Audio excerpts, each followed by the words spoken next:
El sector petrolero no está en su mejor momento, definitivamente. La mitad de contratos petroleros se encuentra paralizado por lo que se denomina causas de fuerza mayor, que básicamente son demoras en los trámites para obtener los estudios de impacto ambiental y básicamente conflictos sociales. Las inversiones detenidas en el sector petrolero se calculan que llegan hasta los 2.500 millones de dólares y además no se definen o no se terminan de definir una serie de renovaciones de contratos petroleros que se encontraban, que supuestamente ya salían, pero que todavía no se concretan.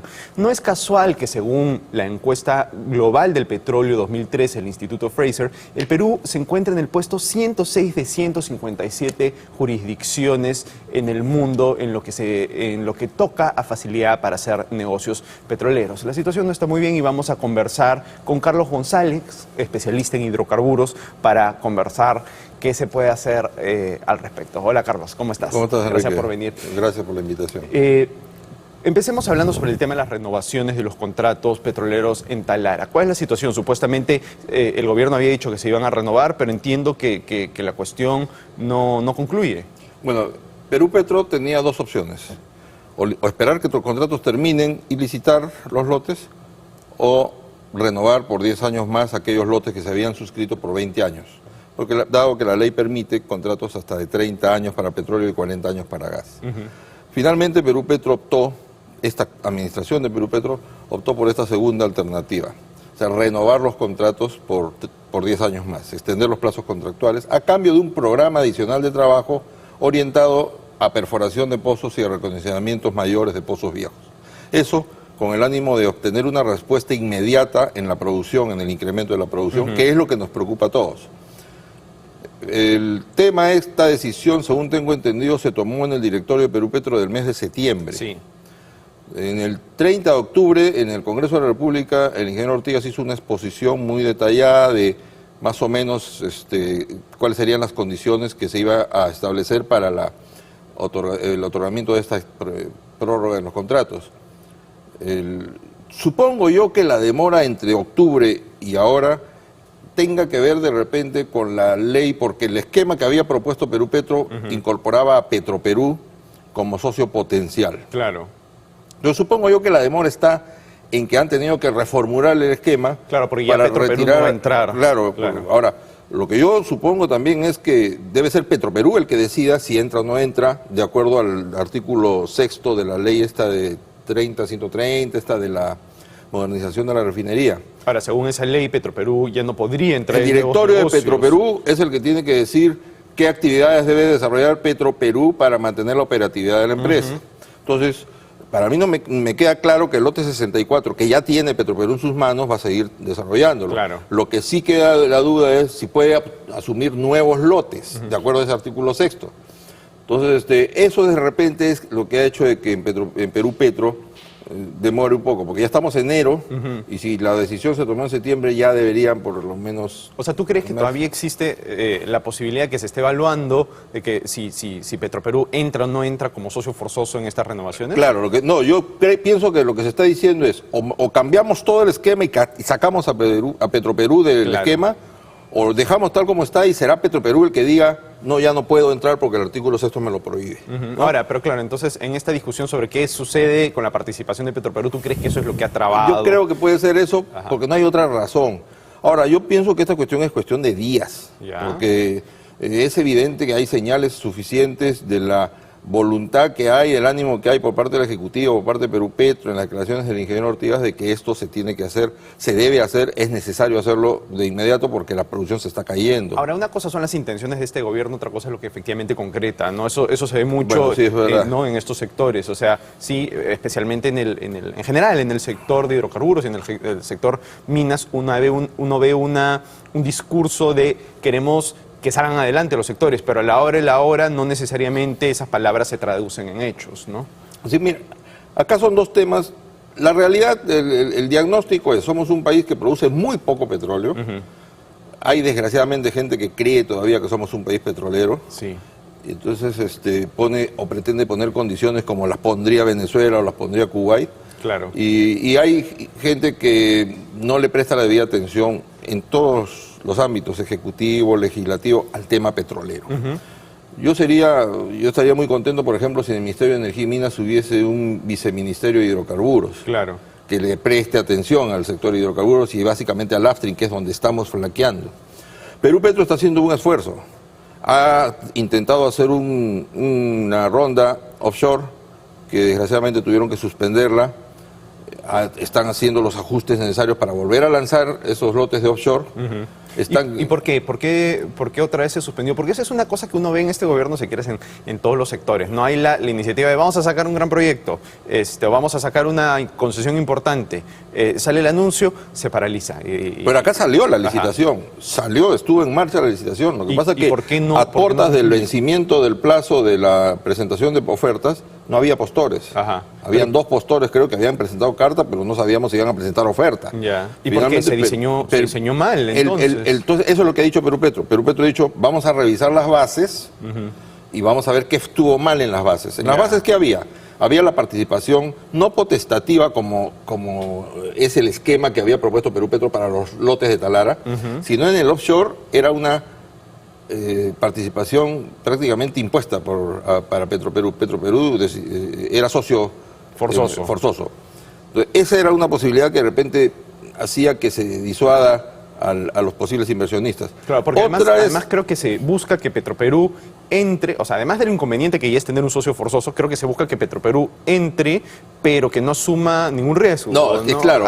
Y lo que decían las bases era, el joint venture que iba a firmar Petroperú con el socio del offshore, decía, yo te pago la inversión exploratoria si es que es exitosa. Claro, o sea, yo no si pierdes, Petroperú no asume riesgo. Es como si tú me invitaras al hipódromo y yo digo, apuesta tú, si ganas vamos a medias, si te pago la mitad, ¿no? Claro. Entonces, eso también disuadía, porque en inversión exploratoria eso es un poco fácil de digerir. Claro. Otro era la regalía base. Este concurso del offshore se hizo con oferta económica, nada más. O sea, el que ofrecía más regalías ganaba el concurso. Ya. Y la base era 15%. Y ganaba el concurso que ofrecía sobre 15% algo más. Ya. Entonces era el factor R y la regalía mínima 15, la regalía máxima 35. Si el postor ofrecía 20%, entonces la mínima iba a ser 35 y la máxima iba a ser 55, 20% más. Pero estábamos hablando de un esquema de concurso donde se ganaba el concurso mediante una oferta técnica de pago de regalías sin saber qué cosa hay abajo. Ya, claro. Entonces, lo más recomendable en lotes de exploración es que se hagan los concursos por oferta técnica, no por oferta económica. ¿Puedes explicar un poco cuál es la diferencia? Es, oferta económica es quien ofrece más regalía, le doy el lote. Claro. En un lote de exploración, si nosotros estuviéramos en Kuwait, ahí sí. Claro. Porque donde perforas, sale encuentras. Es pobrecito, los kuwaitíes buscan agua, perforan y encuentran petróleo, ¿no? Y reniegan, se molestan. Claro.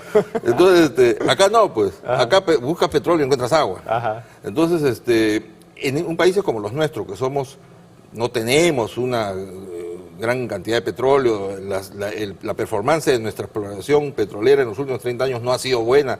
Entonces no podemos decir concursos por regalías. Lo que tenemos que hacer es concursos por oferta técnica. Quiere decir esto, el que ofrece más pozos, el que ofrece más sísmica, ese es el que se lleva el lote. Entonces, de esa manera tenemos dos cosas. Primero, que garantizamos que quienes van a participar son empresas petroleras de verdad. Y en segundo lugar, que no va a haber estos brokers que vienen, agarran lotes y después se están especulando para vender el lote nuevamente. Claro. ¿No? Ahora, con todos estos problemas que actualmente encuentra el sector, ¿no deberíamos estar pensando en realmente reformas de fondo? Porque se habla mucho de que, bueno, estas cosas se van a solucionar con una suerte de ventanilla única. Pero esos son maquillajes. Eso es el pañito de vinagre bullía a alguien que tiene meningitis. Claro, ¿no? exacto. Acá el tema es, la idea de prorrogar por 10 años los lotes de Talara es una buena idea, es una decisión que ha tomado Perú Petro, una decisión valiente además, porque había mucha oposición sobre eso, o mucho ruido, mejor dicho, pero debe hacerse ya. ¿Por qué? Porque la ventaja que tiene de entregar los lotes de Talara o de garantizarle a los actuales operadores de lotes de Talara que se van a quedar 10 años más va a significar que mañana mismo comiencen a perforar todos. Ahora, ¿por qué no pensamos en una reforma, si quieres, más grande? No, a eso quiero llegar. Esta es ya la medida, pero la medida más grande, la medida que nos tiene que dar más tranquilidad, esta es una medida de emergencia, sí, claro. digamos de coyuntura. Porque además, claro, en un tiempo se va a volver a presentar el mismo problema. Claro, lo que tenemos que hacer ahora es agarrar la ley orgánica de hidrocarburos y revisarla en su integridad y ver qué cosa. Es una ley que ha cumplido 20 años. Entonces hay que revisarla totalmente. Hay que revisar el modelo del contrato. Hay que revisar los reglamentos de la Ley Orgánica de Hidrocarburos. Y algo más importante todavía, hay que repotenciar Perú Petro. Perú Petro es una empresa que yo te voy a contar una anécdota personal. Cuando yo pasé de Petroperú a Perú Petro, pasé ganando más del doble de lo que ganaba en Petroperú. Ya. Ahora los funcionarios de Perú Petro se están yendo a Petroperú ganando anualmente más del doble de lo que ganan en Perú Petro. Ya. O sea, Perú Petro se ha quedado rezagado en materia de sueldos, salarios, le han quitado la relativa autonomía que tenía hasta el año 99 y del 93 al 99 funcionó perfecto Perú Petro. Después a comenzar los problemas en Perú Petro. Entonces hay que hacer esos grandes cambios. Dos cambios fundamentales. Uno, una ley de regalías. Colombia tiene regalía mínima 8% y nosotros tenemos regalías de 50% en contratos. Hay una empresa petrolera peruana que tiene dos lotes petroleros acá. Un lote petrolero acá paga 52% de regalía. No, claro, y esa misma locura. empresa petrolera peruana en Colombia tiene 3 lotes que paga 3% de Claro, regalía. no estamos siendo competitivos. Entonces, exacto. Ajá. Uruguay ha hecho su ronda, offshore también, con 8% de regalía. Ajá. Además, claro, ¿de qué sirve poner una regalía altísima si no tienes a quién cobrársela porque, porque Claro, no entran? ¿cuántos Claro. lotes se han devuelto por regalías altas? Entonces, ese es un tema, modificar el sistema de regalías. Y el segundo, el plazo del contrato. Claro, ¿por qué no puede ser, por ejemplo, como las minas, ¿no? Exacto. Que no tienen un plazo determinado, ¿no? Es como en Colombia. En Colombia los contratos son de 30 años, pero le da 4 años antes la facultad a la empresa petrolera de pedir la extensión del plazo, pero ya no por 30 años más, sino hasta el límite económico. ¿Qué Claro. cosa es el límite económico? Es el punto de quiebre donde el ingreso se hace igual que el egreso. Cuando comienzas a perforar un pozo, comienza a aumentar un lote, comienza a aumentar la producción por la cantidad de pozos que vas aumentando. Pero llega un momento en que llega a su cenit, ya no vas a aumentar más, y ahí comienza a declinar inexorablemente. Comienza a declinar, y en ese momento va a llegar un momento en que el ingreso se vuelve a cruzar con el costo. Claro. En ese momento se dice que ha De llegado acuerdo. a su límite económico. Perfecto, Carlos. Esos son los dos grandes cambios que yo creo que podrían mejorar mucho la situación. Perfecto, Carlos, clarísimo. Muchísimas gracias. No, al contrario, gracias a ti por la invitación. Bien, vamos a una pausa y regresamos con Rumbo Económico.